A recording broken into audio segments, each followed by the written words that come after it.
Declan Rice is the reason why England will not win the World Cup.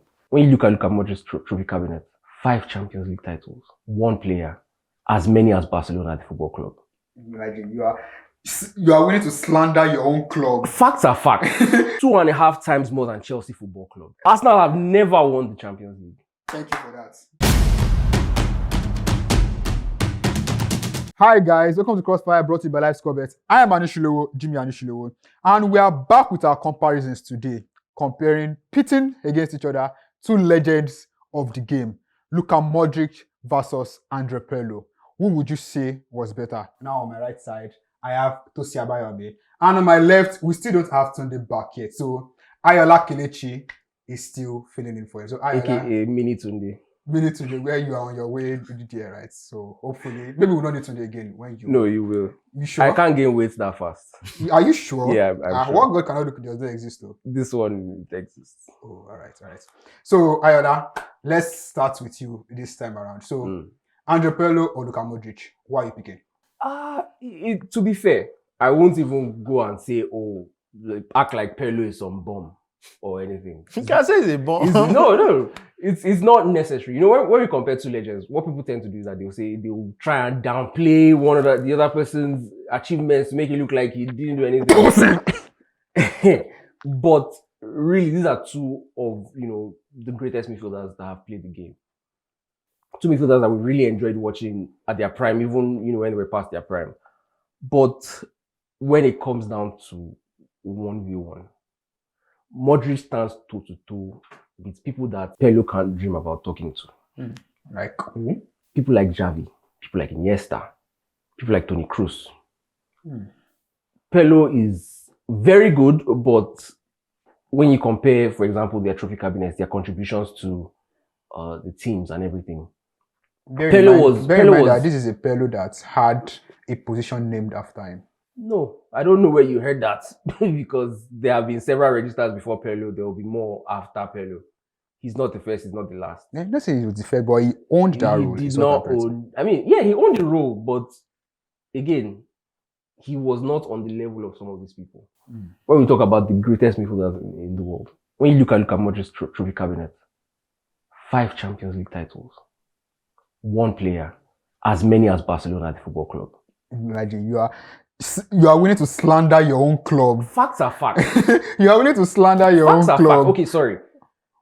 2.5 times more than Chelsea Football Club. I should have kept my mouth shut. Is that better? Arsenal have never won the Champions League. Thank you for that. In fact, I know that Tosin is going to come here and tell you that Modric was a bomb, and I'll explain to you exactly why Tosin does not like Luka Modric. All right. Just look at Modric's career. Teenage sensation, Dinamo Zagreb, moved to Tottenham. Did so well in the Premier League that Chelsea, Manchester United, they were all fighting to get him. And because Daniel Levy, in his wisdom, said, if this Modric guy goes to another Premier League team, he's going to create a dynasty that Tottenham cannot compete with. So he said, no, go out of England, go to Spain. Modric got to Spain. First season, difficult for him. Was voted the worst signing in La Liga that season. I said, hey, it's like that, Abby. Okay, now, 2013-14. The next season after that, La Liga midfielder of the year. On top of Xavi's head. One. That's, once again, you know how Tosin loves Xavi. That's one. On top of Xavi's head, La Liga midfielder of the season.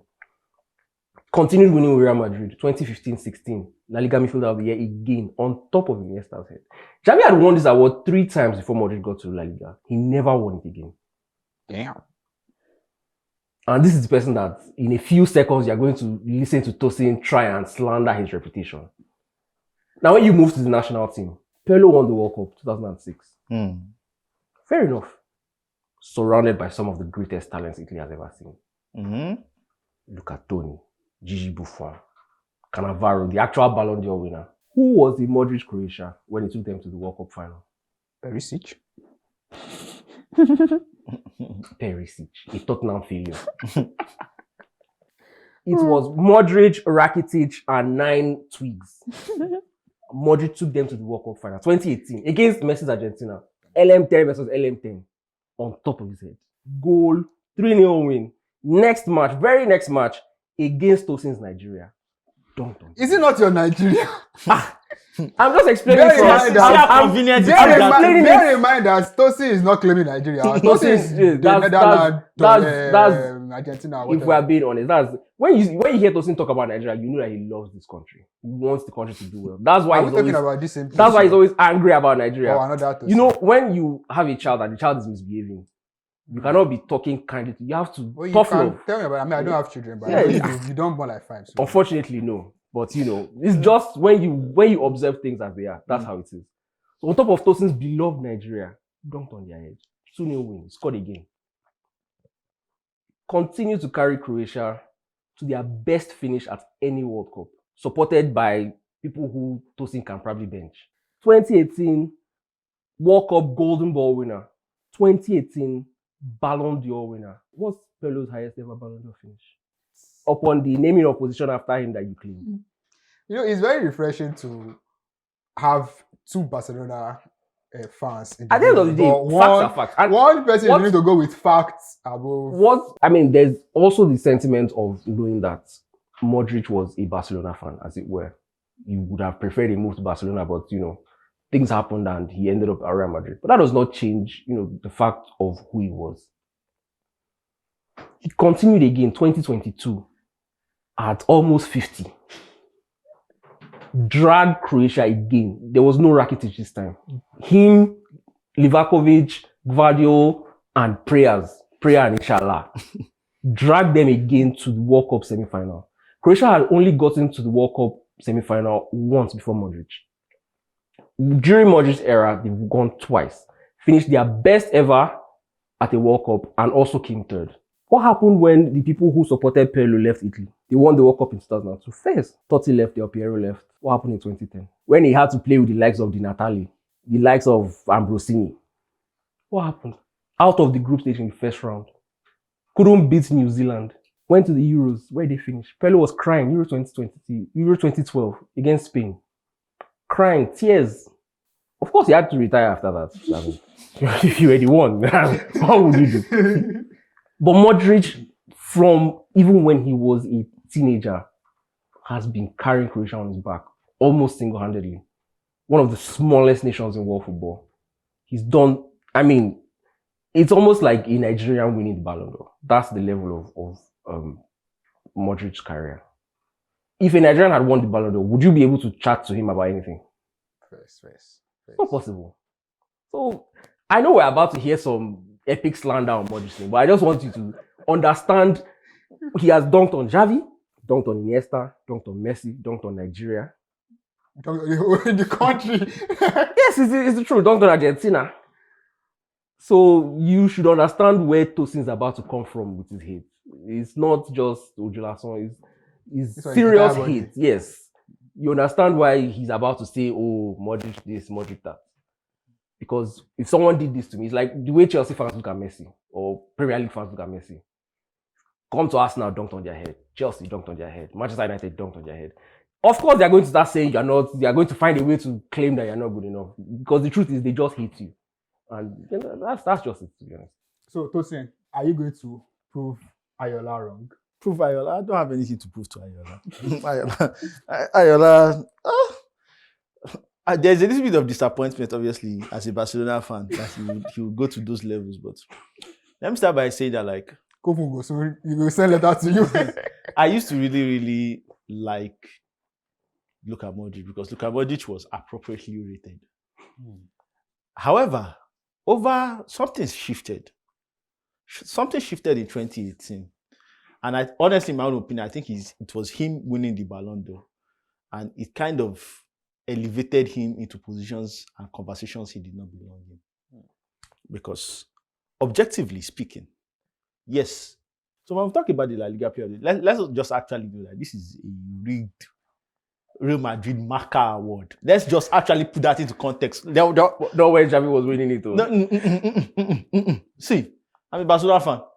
My allegiance is to Barcelona, but even when there was no choice. That Barcelona team was a generational Barcelona team. Luka Modric won La Liga Player of the Year in 3 seasons, and they won the league once. Talk to me now. It's not. I don't need to tell you. Like Luka Modric was appropriately rated until the Ballon d'Or, and when he won that Ballon d'Or, people said he was the one that broke the Messi monopoly. The problem is that like I don't give a you win the Ballon d'Or will not elevate you into the angelic realm of midfielders. You see, when it comes to the hierarchy of midfielders, and I've always said this, there are like 17 tiers. Now, I'll put Modric where he's appropriately supposed to be before I now dissect his career. You see, there's the God tier. That one, that is just Iniesta chilling with the angels and God, smoking hookah. That's what they are doing. Wait, what? That's what they are doing in that tier. They are not doing any, like, just him and God. I hope you know you're supposed to be rating Pirlo, not shitting on Modric. Wait, Baba. That's What I think. that is where Iniesta is. You see, the next tier, there are some very, very good midfielders there. There are very, very good midfielders. You have Zinedine Zidane. You have Lampard. I rate Lampard highly. You have Lampard. You have Xavi also in that conversation.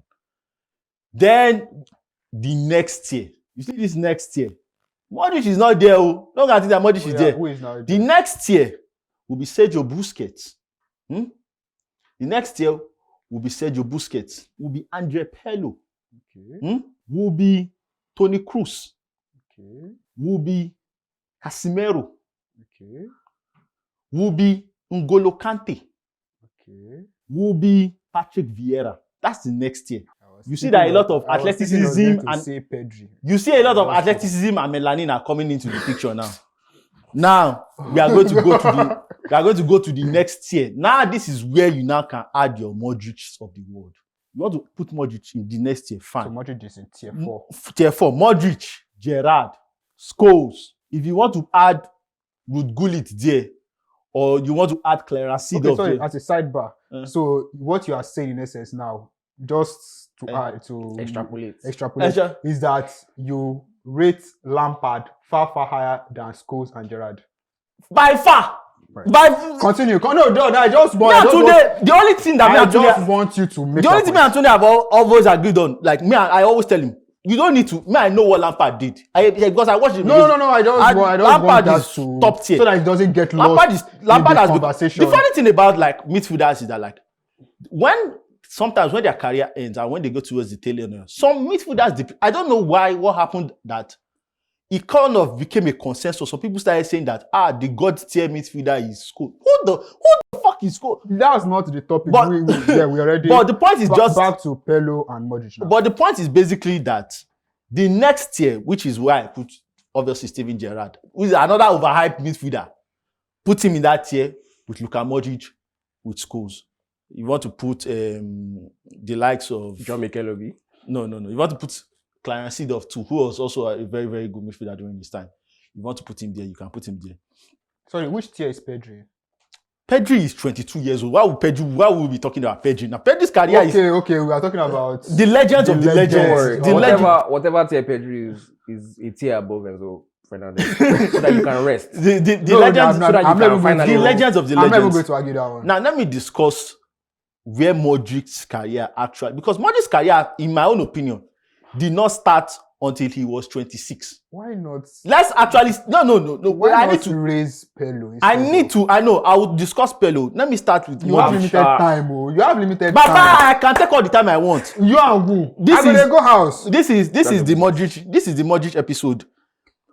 Modric was a nobody by the time he was 24, 25 when he came into the Premier League. Same player that went to the Euros and was in team of the season or team of the year in 2008. 2008 that they got to the quarterfinal, the semi-final. Yeah, he joined Real Madrid in 2012, 2013. He joined the Premier League in 2007 under Harry Redknapp, if I'm correct. Harry Redknapp, if you go and listen to Harry Redknapp has said it on multiple occasions that Modric could not cope with the physicality of the Premier League for the first 2 seasons, which is why he was so. They had this striker then, Pavlyuchenko. And Pavlyuchenko always said that like Modric always likes to play ball to feet and he always likes to run the channel. So it was when they converted him, because technically Modric is a central midfielder. He couldn't cut it as a central midfielder. They had to move him into an attacking midfield role. I'm telling you the reality. They had to move him to an 8 so that he was able to locate Asu Ekoto and Lennon on the wings because he couldn't cope with the physicality of the Premier League. It was then he now shone and he was exposed. Now, I don't blame players for maturing at 28. I believe someone like Pedri now is already world best midfielder already at 22. That's a different discussion. But like, yeah, you come to your glory at 28. Do you know who Pirlo was at 28? Do you know what Pirlo was at 28? Now we are getting to Pirlo. At 20, finally. At 28, Pirlo was top of the top. Was top of the top. You look at Pirlo and you look at the career that Pirlo had. The strikers, what is the best striker that Andrea Pirlo played with? You probably say Pipo Inzaghi. Am I correct? Shevchenko. Or Shevchenko. One of the two. I actually think that people had a better prime than Shevchenko because Shevchenko actually left and went to Chelsea and he still won the Champions League with Inzaghi in 2007. Am I correct? Mm-hmm. So those are you say, okay, Pipo Inzaghi and Shevchenko. He was making it work with the likes of Gilardino. When he left and he went to Juventus, he was making it work with the likes of Mandzukic. Am I correct? That is the Modric also made it work with Mandzukic. Look at the tier, because when you compare, you say that he has 5 Champions League. Modric was just able to play with a player that went to Real Madrid and picked up multiple Ballon d'Or trophies and was one of the greatest scorers and arguably the greatest striker in Real Madrid history. He also played with Karim Benzema. Also played with Kylian Mbappe. Also played with Vinicius Jr. Also played with Toni Kroos. I'm telling you the caliber of players that Luka Modric actually played with for him to actually achieve fame, because when he played with players that were not on that level, we didn't see him do anything. Pirlo turned water into wine. Literally. Turned what, like, go and look at the 2003 Champions League team. The only key players on that team will probably be Shevchenko, Inzaghi, Clarence Seedorf, Nesta, Maldini, and obviously Dida. Gattuso is not up there. Don't talk to me about Gattuso. Is not one of the greats. Gattuso is not one of the greats. Okay. When he had one of the best teams in the world, he did what he had to do. But the later teams of the AC Milan era, the later team that he had to manage. So when you look at what he did, his role in winning the World Cup with Italy is that Italy team was not, and people will rewrite history, that Italy team was not favored to win the World Cup that year. That Italy team that got to the final of the 2012 Euros, they were not favored. Those are the facts. So the totality of his career, yes, Modric may have more Champions League titles. That's the fact. But Pirlo has more league titles. In fact, exponentially more league titles. He played on bigger stages. He won the World Cup. That is something that Modric did not do. So when you compare the totality of their careers, don't just look at the Champions League. And given the fact that he won the Ballon d'Or, it doesn't mean anything. He won the Ballon d'Or doesn't mean he's greater than somebody that didn't win the Ballon d'Or. He won the Ballon d'Or, he's not greater than Iniesta. Iniesta didn't win the Ballon d'Or. I hope we are bookmarking these arguments now. So that we can call back to it. You win the one Ballon d'Or. So we can. Is Cannavaro better than Piqué? Cannavaro won I'm not arguing with you. Cannavaro won the Ballon d'Or. Is it better than Piqué? I'm not arguing. It's not better than Piqué now. I'm not arguing. If you win one Ballon d'Or, if you win multiple Ballon d'Ors, then maybe we have a different discussion. And so it happens. He had a fantastic season. I don't think he should have won the Ballon d'Or that season, if I'm being honest. But that doesn't put him in the echelon of the top of the top of the top of the top. Please, let's dead this Modric argument. All right, so let's take Tosin's advice and dead that one, and let's move to another debate that has been rampant on the internet. Moses Caicedo versus Declan Rice. Who do you think is the better central midfielder? Better central midfielder? Yes, I mean, they both play... Okay, who is better midfielder? Because they both play in the midfield. I mean, both of them were signed for similar amounts, but only one of them was the most expensive signing in Premier League history. And that's my black brother, Moses Caicedo. Okay. I know Tosin has a thing for supporting the white man. Everybody has seen Caicedo's goal against Liverpool, and suddenly that means he's now the best midfielder in Premier League history. But all this chatter literally started last week or 2 weeks ago or a few days ago. There was all this noise when he signed for a British record fee and flopped hilariously in his first match. He flopped hilariously in his first season. His entire season was saved by one goal. The goal from the halfway line on the last day of the season. And since then? Since then, what? It has been the same thing. Average performances, and then eventually he scores a banger and wow, Caicedo. Are you sure you're talking about Caicedo? It's the same Caicedo that we're talking He has about. only scored 3 goals across the past 2 seasons. Which is why his entire hype has been on those 3 instances. Like I said again, this entire discussion is happening because he scored against Liverpool. Before this, nobody was mentioning Caicedo and Rice in the same breath. But the thing about Chelsea fans is that once they see that a club likes their player, I don't know why Chelsea fans naturally don't like their own players. See Chelsea fans insulting Enzo Fernandez. See Chelsea fans insulting Cucurella. See Chelsea fans insulting Robert Sanchez. But once another team starts to like their own player, once another team says, oh, my player is good, that's when you now see Chelsea fans come out. No, your player is not good. My player that I don't originally like is actually better than your player that you like. Why? So again, this brother, thanks to what I would say is passion merchants, Shinki KFC. What does he have that is excellently more than someone like Carlos Baleba, for example? Oh, Jesus. You do not just go there. I don't know why people don't like to hear the truth. But it is the truth. What truth is that? That these guys are not that far apart. I'm talking of Baleba and Caicedo, of course. Meanwhile, Declan Rice has proven his quality from taking a shambles West Ham team to the Conference League, winning the title. Caicedo had to do it with one of the best, most expensive assembled squads. You said, thank God you said most expensive, not best. Yes, again, when you compare their quality to what they had to play with in the Conference League, against Noah FC, against Farouk FC, against teams that you don't even normally bet on. If you are a gambling person, you don't bet on these teams. Just speak for yourself, please. It's the truth. I know gamblers. I don't know that some of them were figuring out these things for the first time during the Conference League. Just speak for yourself. Meanwhile, West Ham were on that level, and you saw what happened to West Ham once Declan Rice left. Would the same thing happen to Chelsea if Caicedo leaves today? Probably yes. No, it's not. It's not going to happen to Chelsea. You know that. We've seen games where Caicedo missed and Chelsea were okay. They were not excellent, but they were okay. West Ham were in the dungeon. They were in hellfire the minute Declan Rice left. He's come to us now, despite everything that Arteta has asked him to do. Play centre back, he has played it. Play as a DM, he has played it. Play as an 8, he has played it. And he has played it excellently well. And just because Arsenal fans now say, oh, wow, we have a midfielder who is doing all these things excellently well. Don't forget, before Chelsea signed Caicedo, they tried to sign Declan Rice. They tried to tame him with that, you are from our academy, come and play for us again. He said, no, I'm not interested in this, your project of children and inshallah. Went to Arsenal. He's making his name there. Playing in the Champions League. Look at Caicedo's taste of the Champions League against Bayern Munich. Where was he? What happened?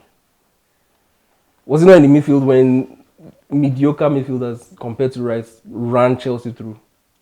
I don't want to use some certain words, but you know what they did to Chelsea. Caicedo was there. How many times has that happened to Arsenal with Declan Rice in the squad? Very rare. Before we now move to the quality of technique, in terms of, what a midfielder should be. Does Caicedo have Declan Rice's technique? Other than winning the ball back.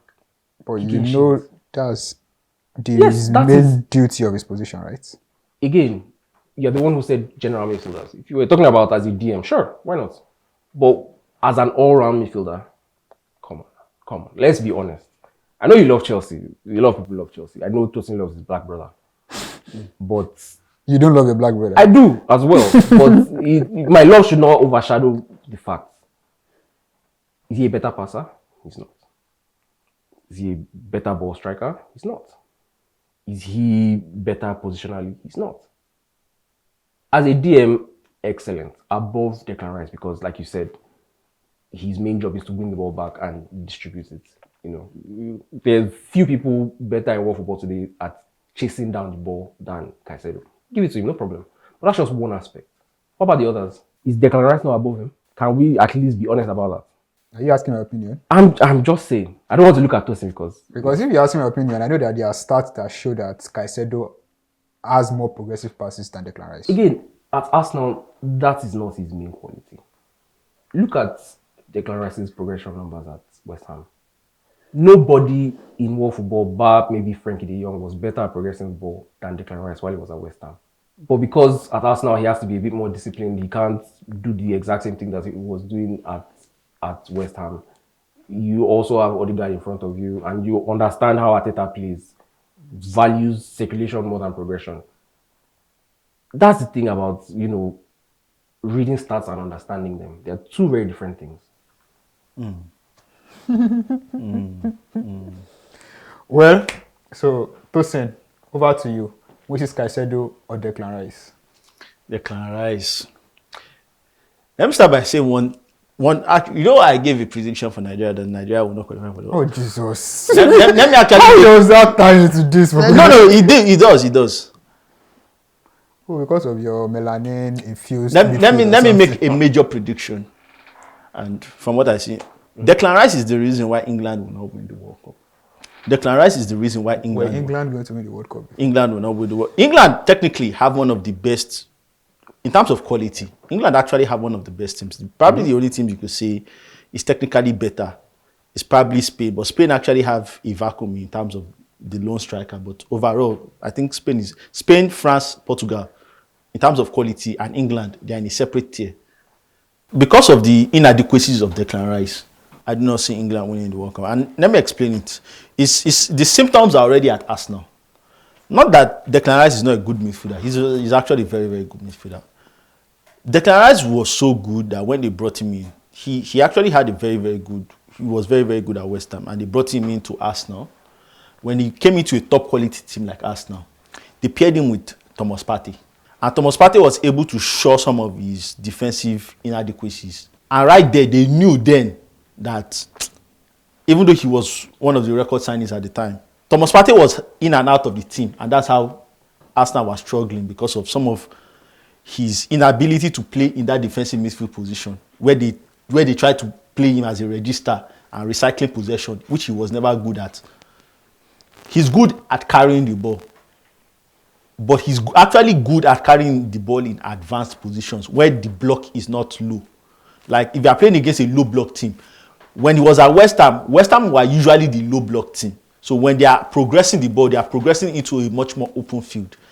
And that was where his shortcomings is. Declan Rice is still learning how to play progressive football in terms of being in a big team setup. So what did they make the change last season? They brought in Mikel Merino. They figured out Mikel Merino cannot partner with him. They brought in Zubimendi. Zubimendi is now technically the answer. So Arsenal fixed that situation. When they brought in Caicedo from Brighton, Caicedo, technically, let's be honest with ourselves, Caicedo was supposed to partner with Romeo Lavia. If you understand that as a Chelsea fan, he was supposed to partner with Romeo Lavia. Last season, Caicedo actually spent a lot of time playing at right back because Reece James got injured during the season. And he was shunting in positions whereby sometimes where he was in midfield, he had to play with Enzo Fernandez. And they were using a 3-4-3/3-5-2 sometimes. Then he switched to a 4-3-3 technically for the rest of the season. And he was still trying to master what is going to be my role here. Sometimes they were saying that Enzo Fernandez is a register. Enzo Fernandez is not a register. He has never been a register. He's a central midfielder who believes he's an attacking midfielder. But that's a different discussion. That's a different discussion for another day. But for Caicedo's role last season, it was kind of Malo Gusto is not available and Reece James is not available. You need to play because you have ball-winning abilities in the right-back position. And when you had to play, sometimes he was the only man in the middle. And like I said, the importance of melanin. If he had Romeo Lavia next to him, some of the issues that he had because Chelsea had a makeshift defense. Fofana was injured for a very, very long time. There's another guy that they used that was also injured before they now decided to pair Axel Disasi. What's the name of this one? Badashi. Whatever that thing is. Those were that was what he was protecting. You can't protect something that wants to concede goals. That's one thing you need to understand in life. When you have someone like Saliba and Gabriel Magalhaes who actually know their stuff, I rate Saliba very highly, even though he's kind of overrated, but he's a very, very good. Those kind of, then you know the way Mikel Arteta plays. Sometimes you use Calafiori at left back, who is technically a central defender. Sometimes you use Jurrien Timber at right back, or who is technically also a central defender. It builds into the stability that they can cover for some of the lapses of Declan Rice, even though he was not even good last season before they brought in Zubimendi. When you have people that just came out from the wilderness, like Badiashile and Desasi, only God knows. I think he's at Aston Villa now. Or where is he? How is he working for them there? By the way, so he had to like go through that evolution.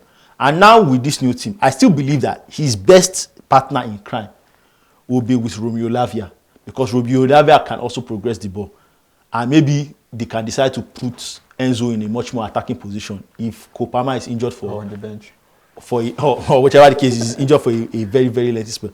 And that is how you see that despite all the issues that Chelsea have had in that team, they still had success winning an European trophy with Caicedo marshalling that team. They still had success winning the Club World Cup, despite the fact that they are still tweaking the team. This is not the complete Chelsea team. Oh, I know they spent a lot of money, but they are still tweaking it. Arsenal too have spent a lot of money. Don't give me that excuse. Arsenal have spent a lot of money also. They are still tweaking it. They still won the conference. They still won the Club World Cup, and they made Champions League football. And as bad as it bad with their star player Kopama getting injured early this season, what is the difference between Chelsea and Arsenal this season? Technically, the league positions. How many points? And when are we even counting that? Like 4 points in match day 8.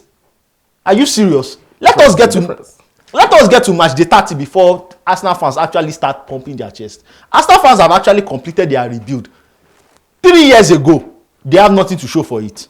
They completed their rebuild. This is the last year of Chelsea's rebuild, technically. This is the last year of Chelsea's rebuild. Then we can start judging them from next season. But there's a feeling for me that Chelsea and Arsenal are going to go band for band this season. And Chelsea has already shown success for their development. And Caicedo has already played an important role in already delivering 2 important trophies to the team. So already, he has shown that he's more versatile than Declan Rice, because he can play at right back, he can play at DM, and he has played in attacking positions. Unlike Declan Rice that was struggling when they said he should just play ordinary DM. Just play ordinary DM for us, so he was struggling. So there's no discussion. I think Caicedo overall as a midfielder is better than Declan Rice. Right. So finally to you, Ayoola, apart from Caicedo and Declan Rice, which other central midfielders currently playing world football currently would you rate? Like, think are the best central midfielders in the world? I think, to be honest, after a period of fallow and famine and drought, you and these your biblical references. It's regular English. I don't know what you're talking about. It's regular English. Drought is the regular word. Your dad is a pastor. You find it in Nigerian news. So and so please. Your dad is a pastor.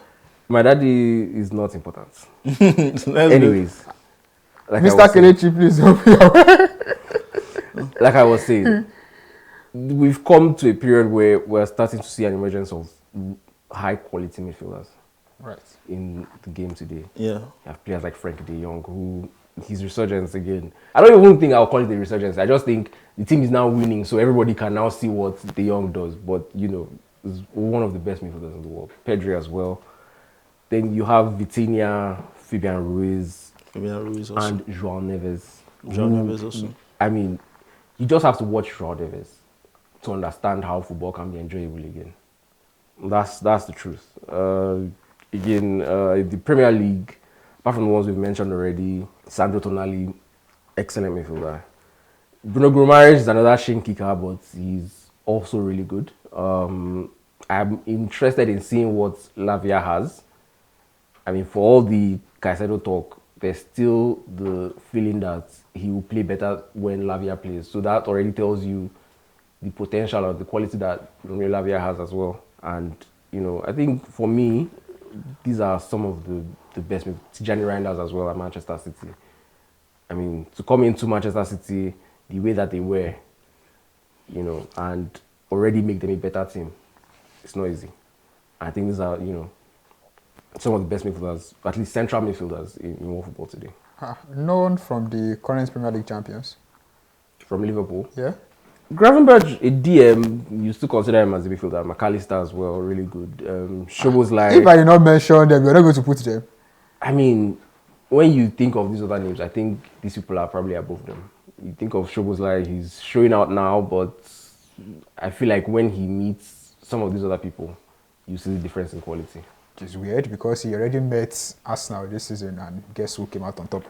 Yeah, via a 83rd minute free kick. It's not like they were on top of the game. Still something. Yeah. Still something. That's not really coming out on top in a midfield battle. All it takes is one moment of genius. Is that not why they were hailing Declan Rice for his 2 free kicks against Real Madrid? Apart from those 2 free kicks, he was also one of the best players on the night. So look at those games. If you consider the game against Real Madrid, for example, Arsenal dominated possession. Did they not?